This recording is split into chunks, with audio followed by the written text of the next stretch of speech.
Bon appetit! What's going on, ladies and gentlemen? Christian Hanna Horror here for another Surviving the Sequels. Today we're talking about one of my favorite movies, obviously. I'm pretty excited about this. We're talking about Nightmare on Elm Street 5, The Dream Child. Let's do it. I wasn't planning on doing this one, but I decided I have to talk about this one. I'm also full of Monster Energy drink right now. 5 reasons why you need to watch this movie. And I'm really a big advocate of this movie because it's definitely one of my favorites in the entire franchise, Nightmare on Elm Street 5. And we're going to dive into it. So let's get started. Number 1, the characters. Nightmare on Elm Street 5, like a lot of the rest of the movies, has a great array of characters. It keeps some of the old and introduces new. Alice is back, but we also got new characters like Greta and Mark. And you easily just slip right into them, and I give credit to a lot of the dialogue in this movie because the dialogue is fantastic in Nightmare on Elm Street 5 with the kids. And Mark is easily one of my most favorite characters of the whole franchise with the comic book thing. It works, it fits, it's different, but he's a relatable character. He's kind of the outside guy, and he's just a little off. Obviously, I'm sure some of us in this video can relate to being like Mark. Mark is cool. The second reason you should watch Nightmare on Elm Street Part 5 is definitely the look of the film. This movie, like every Nightmare on Elm Street franchise piece, it has a singular, particular vibe. And this movie, like the rest of them, has that kind of vibe. And I can't exactly put into words the vibe that Nightmare 5 has. Mature isn't necessarily the word. I would just say more contemporary, slow, laid back. The fourth Nightmare on Elm Street is fast, it's quick, it's boom, it's energetic, but 5 is a little bit slower in terms of progression, and it's more easy to sink into it and your eyes kind of relax on the scenes a little bit. And I think some of that is with the graduation scene. Everybody's outside talking, taking pictures, but then you'll get to other scenes where the kills are fast-paced but slow at the same time. Kind of hard to put into words, but I'm definitely talking about Mark's death when he turns into the bicycle. It is one of the coolest kills in the entire franchise and looks incredible. That's one of my favorite kills of the series, but we're going to talk about that next. Number 3, the kills. Nightmare on Elm Street 5 arguably has some of the best kills in the franchise. I love it. Obviously, we just talked about Mark's death. Ow, that's a little bit sharp. You've also got Greta's death, which is the Bon Appetit one, which is arguably one of the best lines from the franchise. It's almost up there with Welcome to Prime Time. It's almost Tim Burton-ish in its style with just the crazy acting. Everybody's acting loony. They're not right in the head. And Freddy's just showing up, slamming stuff, feeding her food, and it's wild stuff. And obviously Mark's death when he fights Super Freddy. God, the artwork and the set of that was incredible. When he turns into that comic book piece of himself, and then you see the color run out of him, that is so unique and different. It is absolutely one of my favorite kills from the franchise, and Nightmare Part 5 does not spare any expense when it comes to the kills in the franchise. Definitely watch this movie for that reason.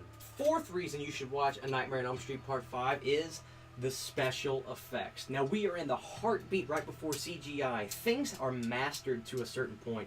The way they edit, the way they do special makeup effects. But the cool thing about Nightmare 5 is in 1980 and 89, there's stop motion in this. There's also just very basic practical effects. There's something that's really creepy to me, as simple as it is. Close to the end of the movie, there's a scene where Freddy, his arm is really long, and it's clearly just they tied a shirt piece together and then put a prosthetic piece, and it just hangs real low.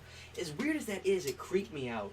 There's also great stuff like the comic book scene is one of the best examples I can give you of great practical effects. Pull out your Blu-rays and watch that scene with Mark's death. When you watch it, that part where he's the comic book strip and you see the color run out, it looks insanely awesome. And it's in camera, it's real, it's camera manipulation, it's not CGI. So that is really cool. They spared no expense with special effects on this. It's one of the best in terms of the kills. And the fifth and final reason you need to watch Nightmare on Elm Street Part 5 is, of course, Robert Englund. It's no surprise. Robert Englund is one of the greatest horror icons in history, and his character and portrayal of Freddy Krueger in this movie is perfect to me because Freddy is a little bit more serious at times. I think the element of having his mother being in the dream sequences of this brought Freddy back to a sense of anger and frustration when he's seeing his mom. It's good, and there's this great scene where the mom comes out and he goes, "We'll see." we'll see. That's a great sequence. But then there's also some really good imagery of Freddy pulling the girl out of the water in the dream by the hair. Just creepy stuff.